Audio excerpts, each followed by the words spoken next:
Hey, Lindy, how are you? I'm okay. I'm excited to be here. I've been really needing this session. Good. Well, last time you were here, we talked a little bit about your relationship. We talked quite a bit about your relationship with your partner and communication and how you guys were doing. And I think the last time you even mentioned that there was conversations about getting a puppy. Is that correct? Yes, and we got the puppy, and it's been wild. And so, like that homework assignment you gave me, it definitely came in handy for sure. Good. That's so good to hear. Um, okay, so about that homework session, you wrote down some strengths and some positive characteristics that you've seen in yourself over the last month or so.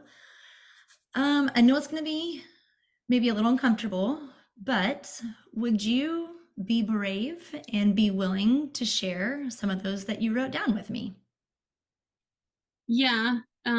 So like it was really hard because in the beginning of the month when you gave me the assignment, like I was like, oh, I've got this. This is good. And then like when we got the puppy, I just started really doubting myself. And I know like a lot of people say, well, when you get a puppy, it's kind of like raising a kid. And I just kind of like, haha, but it really is.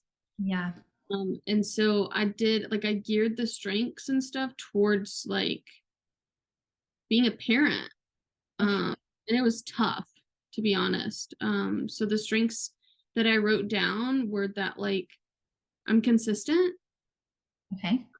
Did you say I'm it cut out inconsistent or consistent? I'm consistent. Okay.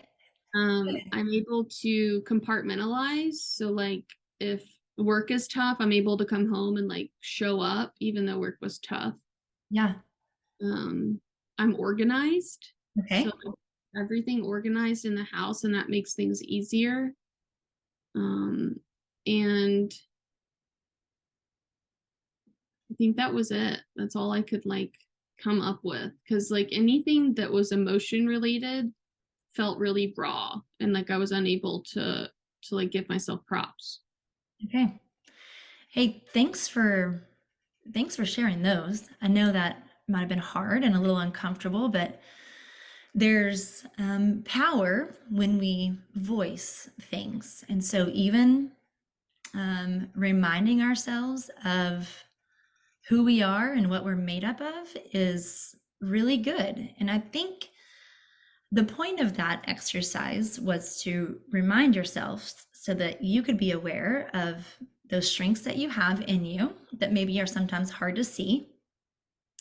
But then as time goes on and you and your partner continue, even with this puppy, you may need to go back to those and remind yourself that you are consistent, and that you are organized, and the moments of chaos are going to happen.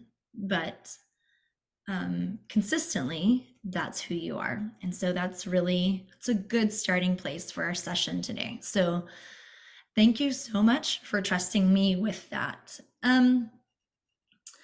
When you think about those things that you wrote down, consistent, organized, how does that make you feel when I asked you to read those, when you thought back through that, how did that make you feel at this point? Um, like it made me feel confident in like um like hands-on areas, but it also brought up like a lot of fear that I have around kind of disappointment really that I have around like the way that I'm able to manage my emotions in the moment. Like when the puppy pees on the floor, and my fiance is watching football, it's hard for me to like keep composure, Yeah. and not get really frustrated and compare us and say like, well, when I'm down here downstairs with the puppy, I'm not laying on the couch watching TV and not paying attention. Like I'm hyper aware. Yeah. And so saying the things to you did help me like remind myself, okay, hey, come back. Like I do have these qualities. I bring something to the table. But Yeah. it also brought up the insecurity around my emotional intelligence, regulation, all of that. Yeah. Yeah. I'm that that makes sense. Um, you're not alone in those feelings. I think anytime there's a big change in our home, um, there's some of those feelings that come up. And so, thinking back to we got a puppy 2 years ago, and the same thing happens. Can I do this? Why did I do this? All of those questions and concerns and doubts come up. So, you're definitely not alone in that. Um, and so, considering the puppy situation, the conversations between you and your partner of how to handle this and how to handle life with the puppy. Where do you kind of want to take this session today? Um, to be honest with you, like I just don't think it's just about the puppy. Like it's been bringing up a lot of stuff of like on one hand, like I'm really able to be there for the puppy, and so that makes me feel confident in that area. But on the other hand, puppies don't like talk or cry really, and so it brings up like, am I, if this is stressful, like how in the world am I going to handle like a human being, a child, whenever I become a mother? And then how are we going to handle it as like a unit, a family unit, him and I? So it just brings up like a lot of doubt. So on one hand, I feel confident, and the other hand, I'm like, well, maybe not. Maybe I'm not ready. Yeah, I think that one hand of confidence is there at times, and then the other hand of doubt shifts, and they play into each other. And so, with that, when you see those areas of doubts or lack of confidence and concern, um, what are you thinking, and what do you think there's do you think there's more to just the puppy bringing those in, or has there been other things that have happened where those doubts come in as well? I think it's like mostly the puppy, because like when you're raising a kid, you think about like values, what you're trying to instill.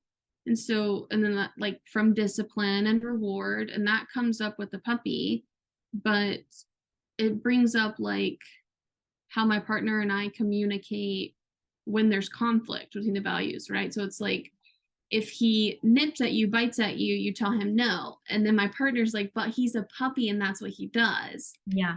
So it's been really hard for us to step back and say, like, hey, hold on, like we're a team. How Mhm. can we come this as a team? And the puppy doesn't hear our conversations, but like our child will. And so Yeah. that's why I'm like, oh, I don't know if I'm ready for that. And yeah, so So that's it's the puppy that is bringing all of this up. it's much more than just a dog to you, if I'm Yeah. understanding correctly. You're looking at this as, if I can't handle a dog, you're almost equating, are you equating possibly being a parent to the way that you handle the dog, and the way that you and your partner function now is going to be the way that it is then? Yes. Okay. All right. So then, what are some things now that you could do because of the puppy? What are some things now that you can do to help the expectations or the conversations around how to raise the puppy, and even like teach little small acts of obedience to the puppy? What are some conversations or some things that you and your partner can do now to kind of get ahead of the tension that might be building later on because of the puppy? Does that make sense what I'm asking? Um, I don't really like know what else I could do. I know things that like we've done are instead of like for example, we've been trying to introduce the puppy to the cats Yeah. and we had like the blanket over the gate so we didn't want them to see each other. And I like yelled down the stairs and I said, I'm gonna take down the blanket because I want them to see each other. And then he said, no, it's not time. We need to take it slower. They need to surrender. And I was like, no, I want them to see each other. And then we got at it. And so I stopped myself for a minute while I was brushing my teeth, Yeah. thinking, and I said, I think I can say it differently where it doesn't like make it combative. And so I said, hey, like, how would you feel about us introducing them sooner? And then he responded, like, thank you for reframing it that way. And he said, I feel like I want to do that. And I hear you on that. Like, I want them to be friends. And I also feel like we need a few more days. Yeah. And so for some reason, it was just like a conversation more. And I felt less combative because he was like, no, I also want that. Yeah. But I also feel like we need to wait instead of like, no, we're not. Yes, we are. No. And so, like, just asking, how do you feel about instead of saying, no, we're not doing that or I'm doing this. Yeah. So what about have you guys laid out some maybe expectations or some ways of how you want your household to function with the puppy? Or has it been in the heat of the moment trying to figure out how y'all want to do that? So we've definitely had a plan. And then, like, what is that saying where it's like every time you make a plan, God laughs? Yes. I mean, that's Yes. what's happening. It's like we had this perfect plan in order. This is how we're going to do it. And then the puppy just comes in like, nope. Yeah. We've Well, expectations and a plan, but it's not, that's where we're getting like hung up. yeah. And that's real life. And so I think um, that's how real life is all the time. And so you're equating the puppy to how you're going to function as a future wife because you guys are engaged and how you're going to function as a mom whenever you have kids. So right now it sounds like you're basing all of these future things on what is happening right now. Is that correct? Yes. Okay. So you've noticed that when not just the plan works well, but when you have communication about the plan and kind of what you're both wanting, it both gets you in a mindset of this is kind of how we want to do, and then the puppy pees on the floor and everything goes out the window. Mhm.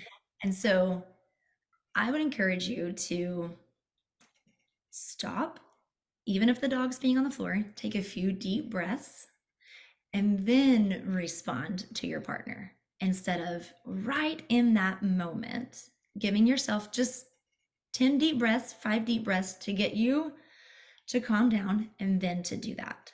Does that make sense? Yeah, I can try that. Okay. I'll try that.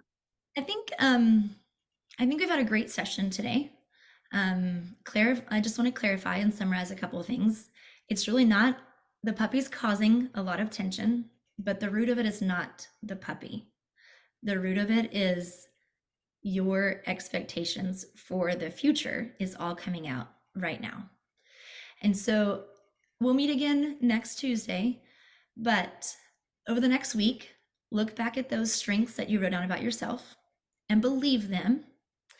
And then before you respond out of frustration on the dog, take a couple deep breaths and then re- holler up the stairs to your partner